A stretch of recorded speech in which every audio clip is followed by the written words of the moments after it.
வாங்க இன்றைக்கி வெண்டைக்காய் வச்சு ஒரு ரெசிபி பண்ணலாம். இந்த பாருங்கள், இந்த வெண்டைக்காயை நான் கழுவிட்டு நல்ல ஒரு டவலில் போட்டு காய வச்சு வச்சுருக்கேன்.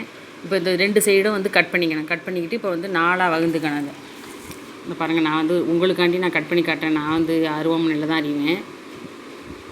இந்த பாருங்கள், 4 கை பத்திரமாக கட் பண்ணணும்.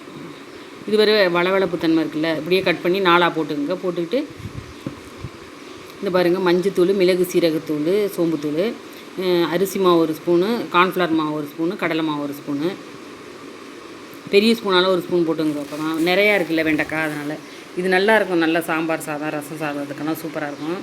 சும்மா ஸ்நாக்ஸ் மாதிரி கூட நல்லாயிருக்கும். இஞ்சி பூண்டு பேஸ்ட்டு போட்டுங்க. போட்டுக்கிட்டு இப்போ இந்த சிக்கன் 65 பவுடர் இருக்குல்ல, அதை கொஞ்சம் போடுறேன்னா நீங்கள் போட்டுங்க, வேணான்னா விட்டுருங்க. நீங்கள் நான் போட்டேன், எனக்கு கொஞ்சம் நல்லாயிருக்கும்.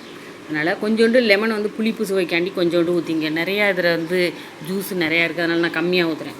ஒரு 1/4 மூடி ஊற்றிருக்கேன்.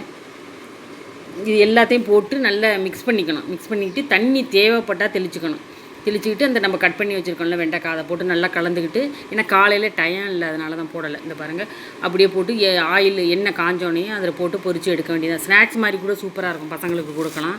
தயிர் சாதம், சாம்பார் சாதத்துக்கெல்லாம், தயிர் சாதத்துக்கெல்லாம் அல்டிமேட்டாக இருக்கும். இதெல்லாம் ஸ்கூலுக்கு வந்து கொடுத்து விடலாம். நல்லா மொறுமொறுப்பாக நல்லாயிருக்கும், சாப்பிட்றதுக்கு சூப்பராகவும் இருக்கும்.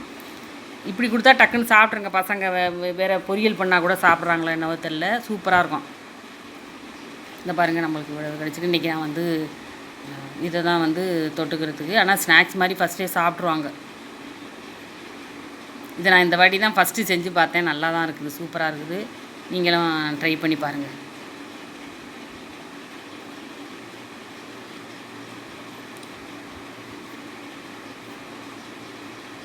வாங்க சாப்பிட்லாம். இதுக்கு பேர் வந்து என்னன்னு தெரில, நான் சொல்கிறேன் வெண்டைக்காய் ரெசிபின்னு. இது வந்து எண்ணெய் கம்மியாக இருக்கிறதுனால நான் 3 டைமாக போடுறேன். அப்படியே நிறையா ஊற்றிருந்தேன்னா ஒரே டயத்தில் எடுத்துடலாம். கொஞ்சம் நேரம் வேகணும். ஆனால் வாங்க சாப்பிட்லாம்.